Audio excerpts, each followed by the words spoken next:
Hello, word nerds, and welcome to the dictionary. We got more new words added to the Oxford Dictionary in March of 2025. My name is Spencer. This is the dictionary. It's the dictionary. The dictionary is this. This is it. This is it. All right, let's talk about some words.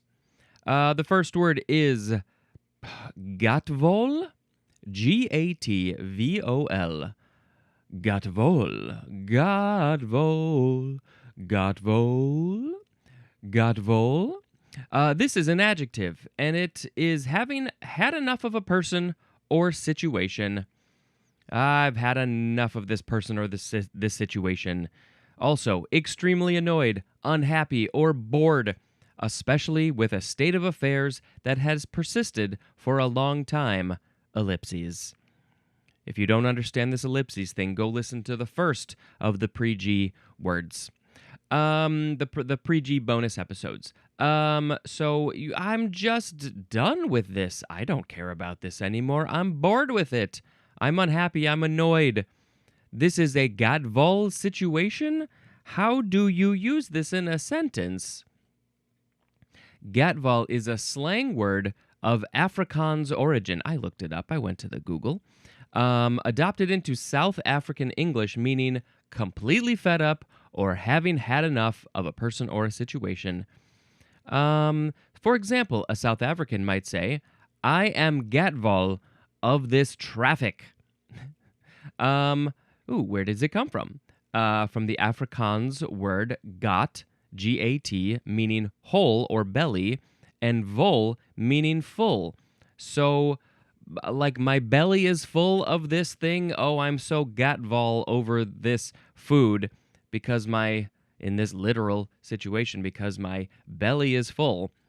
It signifies being completely full to the point of being unable to take any more, much like the English phrase, I've had a gutful. Okay, gutful. And I apologize if I am pronouncing this wrong, but it's gatvol is what it looks like to me. So you can say, I am gatvol. I am gatvol. I am gatvol. I am gatvol. When I'm full up with something. I hope you're not gatvol of this podcast. If you are listening to this, then you're probably not gatvol of this podcast. But I am gatvol of certain things like, just the standard thing of this friggin' presidential administration. Anything else I'm gatvol of? I don't know. That's a pretty good one. All right. Now let's go on to gelatin filter. 2 words, noun.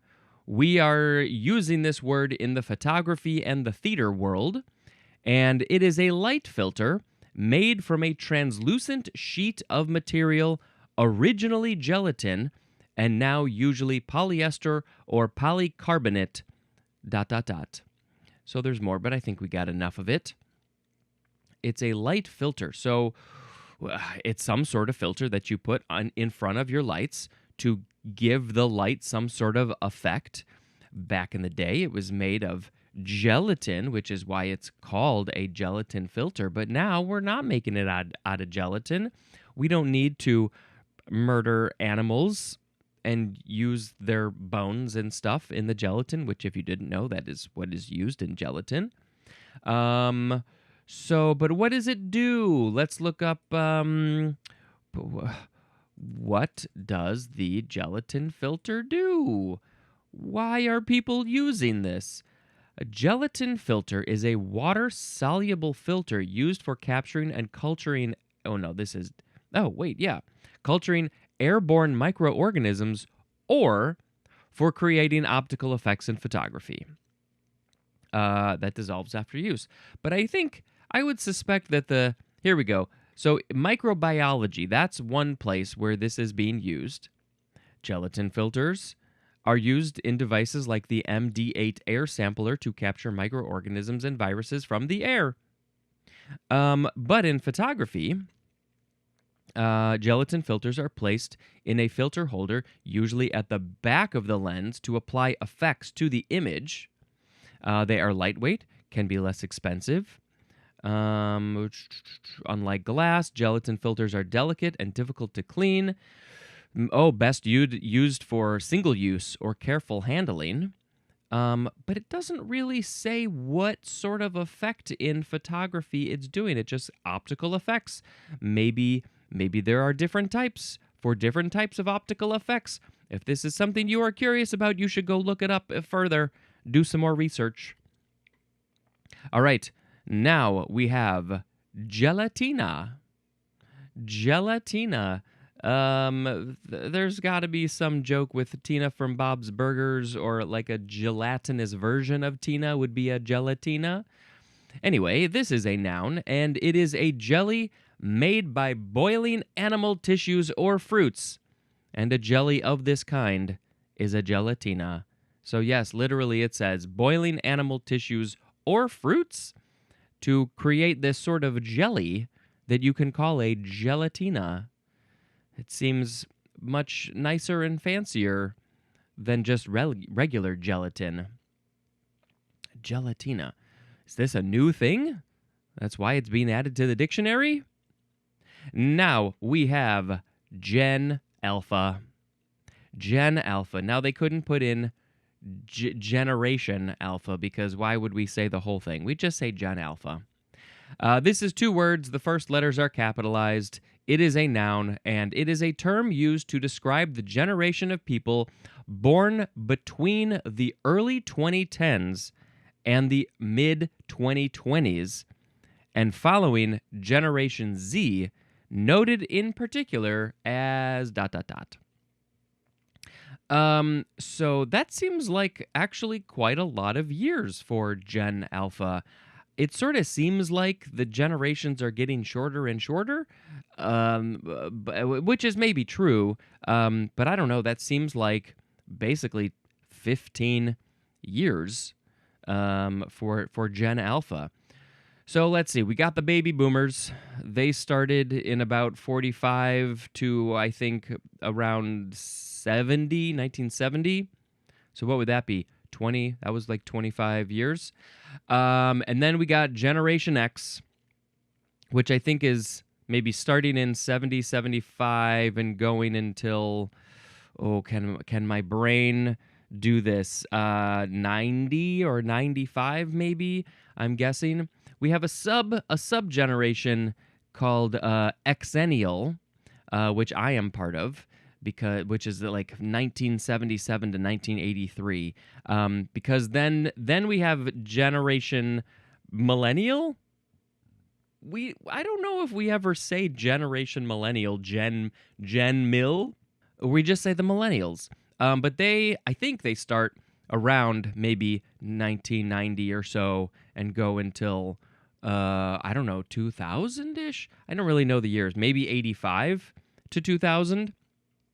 So I'm like sort of millennial, but I'm also sort of X, so I'm Xennial. And then we have, I guess it's Generation Z, which would be probably about 2000 to about 2010-ish. And then we have Gen Alpha. So what we went Boomer, X, Millennial, Z.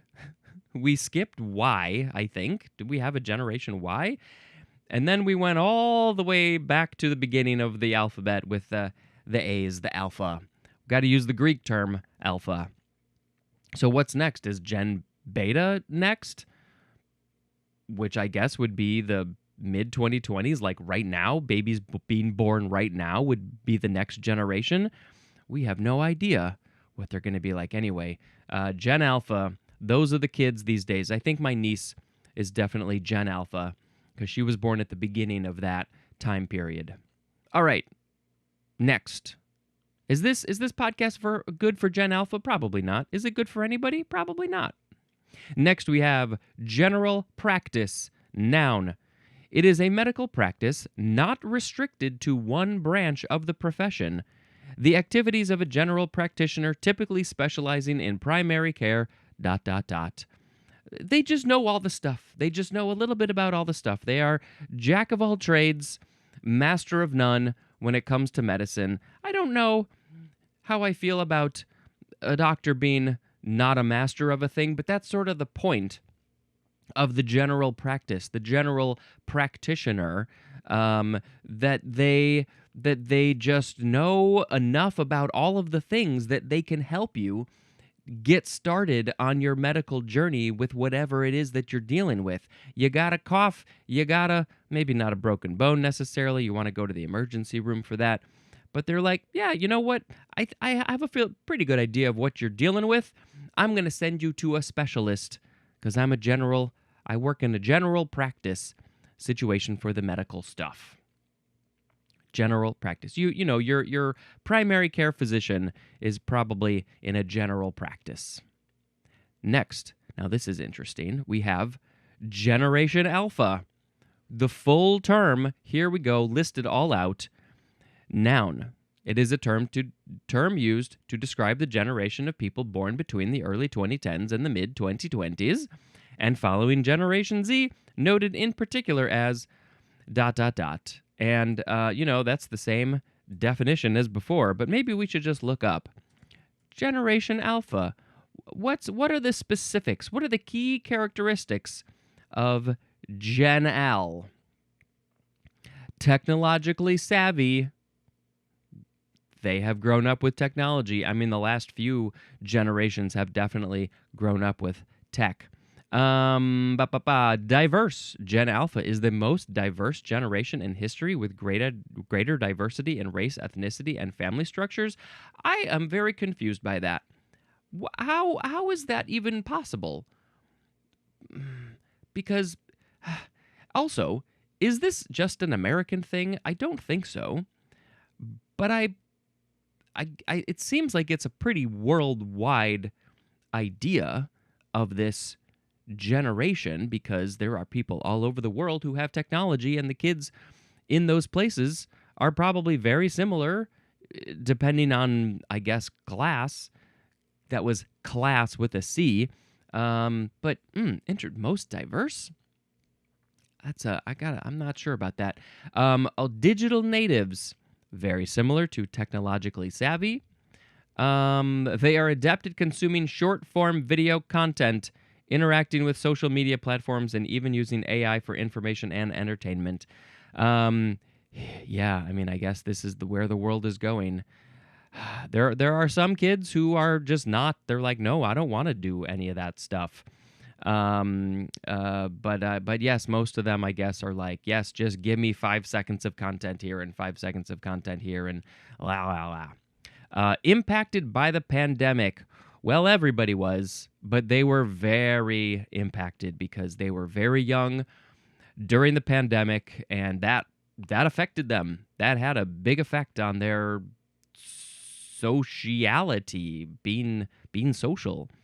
Consumer phenomenon. Their increasing numbers and digital savviness make them a growing consumer demographic. There's a few other things, but we don't need to go fully deep into that. You should do some more research if you're curious. So, Generation Alpha. I feel like if I really wanted to get connected with those Gen Alpha kids, I would just make very short content of just blah. I can't do that. No, not going to do that. Sorry. Not for me. Next, we have Gigil. Gigil. Gigil, is that how you pronounce this word? It is a noun and an adjective, and it is an intense feeling caused by anger, eagerness, or the pleasure of seeing someone or something cute or adorable, typically physically manifested by ... Okay, I think we all are aware of this. I did not know there was a word for it. This is like, there is the perfect example of this, and I can put this in the show notes. Would you like me to do that? Just let me know. There is a Key and Peele sketch where they're playing women, and they are so flabbergasted. The puppies are so cute. The puppies are so cute that they want to literally murder the puppies. So that is giggle. I am so angry because something is so cute. Oh my gosh, that thing is so cute. It makes me angry. Giggle? Oh, I just had a giggle.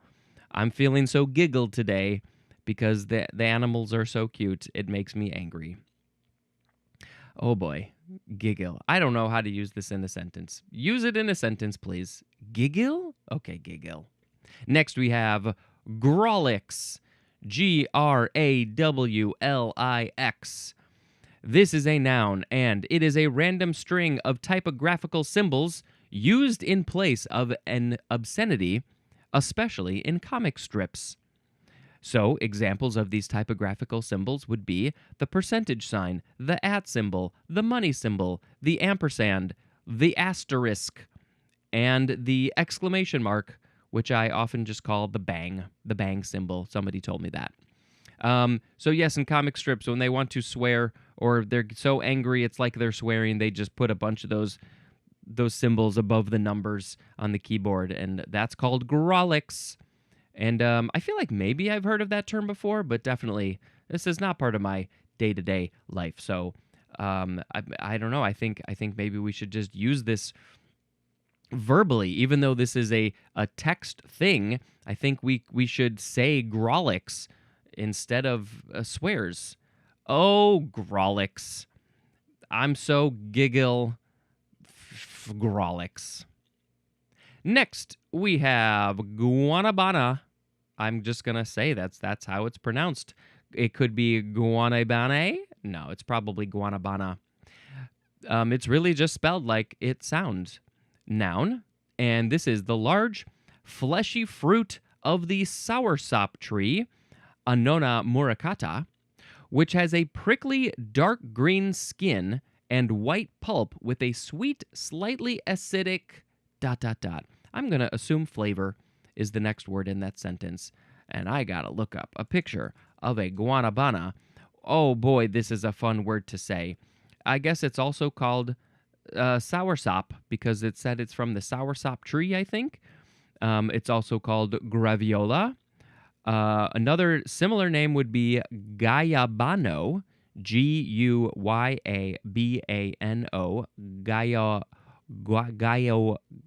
Guyabano. My mouth is not wanting to do it. And Guanabana. There's an accent on that middle A. So would it be Guanabana? Oh, Guanabana. Boop, boop, ba doo doo. Guanabana. Oh boy, this is a great word. How can you not love saying Guanabana or Guanabana? Either way, it's pretty great. Ooh, it's a tropical fruit with a strong flavor, often compared to a mix of pineapple and strawberry. Pineapple and strawberry. I would like to try this. Guanabana. Doo, doo, doo, doo, doo. Next we have, now I don't know how to pronounce this, gooey, Guey, and there is an umlaut over the U, gooey, something like that. This is a noun. It is a slang, sometimes derogatory, so keep that in mind, everybody. This is in Mexican contexts and Mexican-American usage. It is a foolish or stupid person, an idiot. Later, also in neutral or positive use, a person, especially a man, ... What is a gooey? Let's just do a quick look up. Look up of gooey. Or the more common spelling, yeah, that's way. Means dude, man, guy, when used informally among friends. But we've heard that it is also possibly derogatory. So maybe don't necessarily use this. It derives from the Spanish word buey, which means ox or bullock, and in certain contexts, with a particular tone, can carry a derogatory meaning like idiot or dumbass. You gooey. Now, I don't know how to pronounce it. Let's see. I guess we could just look up pronunciation. Might have to... Let's see. Gooey is pronounced like the English word way. Gway? Oh, gway, I guess. Well, there we go. Or no, maybe there's no G sound at all. It's literally just way. The G is pronounced like a W, not a hard G. Way is just way. Okay, I'm so sorry, everybody. Que pasa, way? That's an example sentence. What's up, dude? Or, que way? You fool. What the heck? Way. All right. Good to know. Good to know. There are some letters in Spanish that are not necessarily pronounced how you would think that they would be pronounced. But yeah, good to know. Way, spelled G-U-E-Y with the 2 dots over the U. The 2 dots over the U. The 2 dots over the U are called an umlaut. Sometimes. Next we have, well, here's that other word. So guanabana, the other spelling, I guess, is or word is gayabano. And I don't know. Maybe I don't know how to pronounce this. Maybe would it be guayabano or guyabano? No, definitely not that one. Guayabano, noun. The large fleshy fruit of the soursop tree. Also the tree itself. And it says go see guanabana or guanabana. Guanabana, guanabana, guanabana, bop, boppity, boop, boop. Next we have, how do you pronounce this word? Guyed? Guide? Maybe it's guide. Oh, yes. G-U-Y-E-D. Adjective. It means, we're talking about a structure or a part of a structure, It means fitted with one or several guy ropes, wires, rods, etc., typically fixed into the ground in order to ensure a secure ... Just to make it secure. That's it. So, guy ropes. Now, I feel like I've heard of guide ropes. Is this a different thing, or have I misheard it? Guide ropes? So when you're using these guy ropes, G-U-Y, in what are a structure, I guess, a bridge maybe. When you're using those ropes, you've put them in place, the wires, the rods, and stuff. You're like, now my structure is guide. It's a guide structure because it's using those things. There we go. That's guide. Next we have guyhood. The word is G-U-Y, which looks very strange. Between the spelling and the pronunciation, my brain is like, what? Looks like gooey, but it's guy. Guyhood, noun, chiefly North American, and this is the quality, state, or condition of being a man, especially with typically humorous reference to male stereotypical ... I would like to know the rest of that definition. Guyhood. It immediately wants to go to the movie Boyhood. No, I don't want the movie Boyhood. I want guyhood. The state of being a guy or a man. What does that even friggin' mean? I mean, come on. Such a guy. Okay, whatever. The concept of 1950s guyhood involved certain expectations of masculinity, such as fixing cars and playing sports. Well, I guess I have no guyhood in 1950s context. Things have changed a lot, which is great. Largely, I guess. Okay, next we have, wow, we got a lot of guy words. Here we go. We've got guying. It is a noun, the first form, and it is the action of guy. Now, this is not being a dude, man, guy. This is from the verb guidance, steering, guiding a thing, like the ropes and the rods and the wires. So the action of doing that is guying. But we also have, so that's the noun, which is the action. But we also have guying, noun, second form, which is the action or process of fixing a structure to a surface or the ground using one or several guy ropes, wires, rods, etc. in order to ... in order to make it from not falling down. Guying. So now it makes me so curious to know, is there a connection to this idea of connecting a structure, making it solid, or also the action of guidance and steering. And then the idea of the guy, the man, was there some sort of etymological evolution there that the word guy for a dude, a man, came from this guidance steering? I mean, the first example I can think of is like in dance, typically, stereotypically, we got a man and a woman, and the man is guiding, the man is leading. So I could see it there, but also like, in a very patriarchal way, guiding the world, guiding the relationship, guiding what happens at the home, whatever it is, that I could see that possibly the word guy comes from all of that. Which, I don't really care for that. I think anybody can guide their life, their family's lives, the world if they want, whatever. Anyway, it's just kind of an interesting etymological thing, I guess. Next, we have guyish, adjective, chiefly North American, and this is having characteristics or interests that are stereotypically associated with men, such as being ... Well, I think we are aware of what those stereotypical things are, cars and sports, and so I am not guyish in that way at all. Okay, next we have guyliner. Noun, this is eyeliner that is worn by men.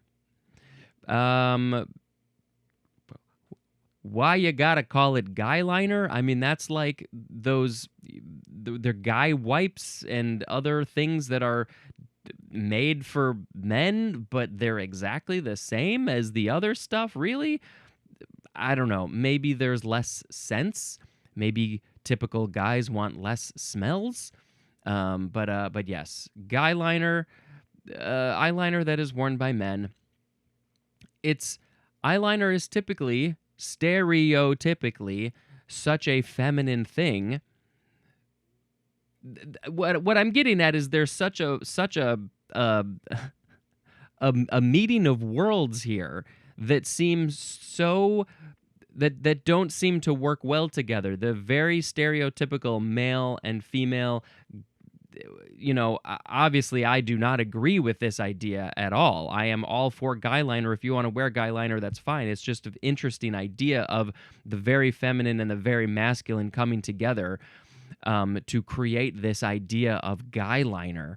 So anyway, is that another just kind of interesting thing that language is funny. I don't think I've ever worn eyeliner. Did I? I can't think of any situation where I would have. We just went to a play. We went to a musical, and it's very common for just everybody to be not just wearing makeup but eyeliner, I think, to make the eyes really pop. And so all the guys in the show were wearing eyeliner, and we were right up in front, so it was just very noticeable. Okay, next we have guyness, similar probably to guyish. Guyness is a noun, and it is the quality, state, or condition of being a man, especially with reference to male stereotypical characteristics or interests, which I think is the same definition really as guyish. So yes, how much guyness do you have? I guess I'm very low on the guyness scale because I am not interested in the sports or the cars, really. I mean, they're fun to watch. The sports are fun to watch, but I just don't care who wins. Can't they all win? Can't it just always be a tie?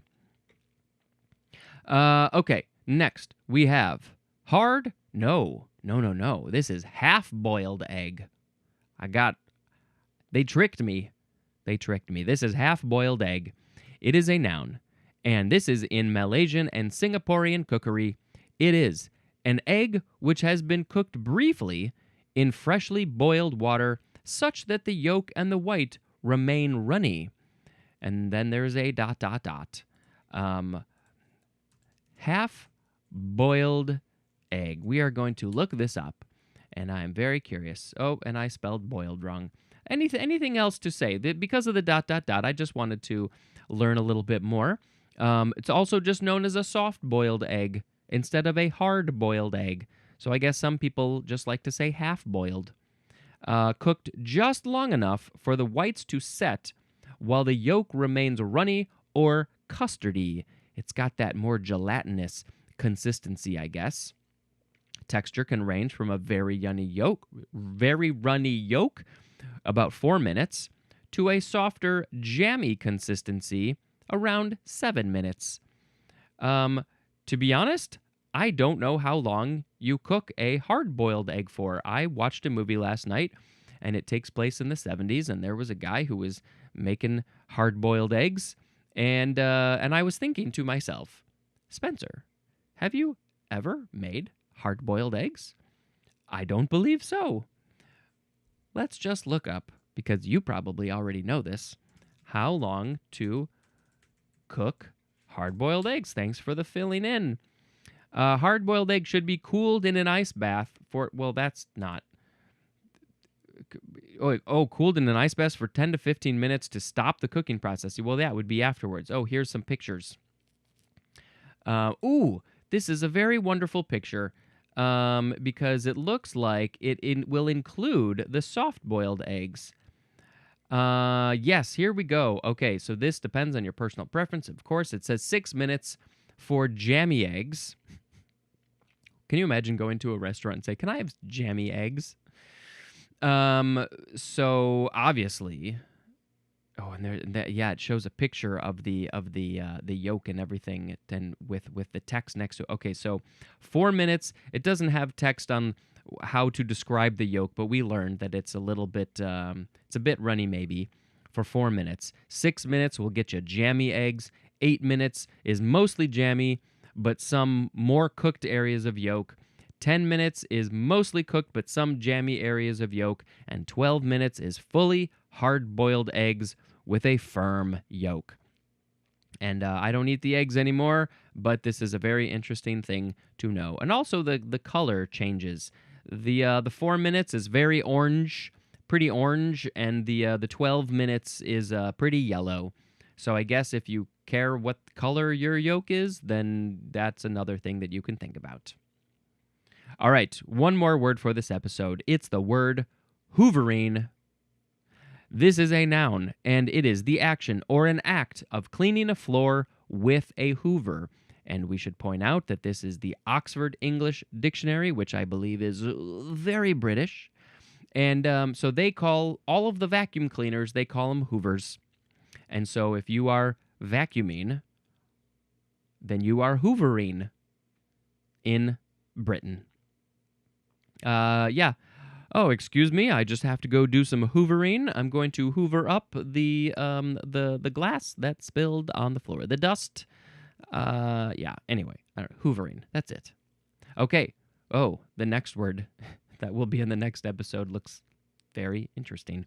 Okay, so those were all of the words. Thank you so much for letting me read these to you, and hopefully you got some additional information. You got some new stuff that you can talk to people about if you so wish. Oh, have you ever heard of guanabana? Oh, that's the best word. Okay. Anyway, we gotta stop this now.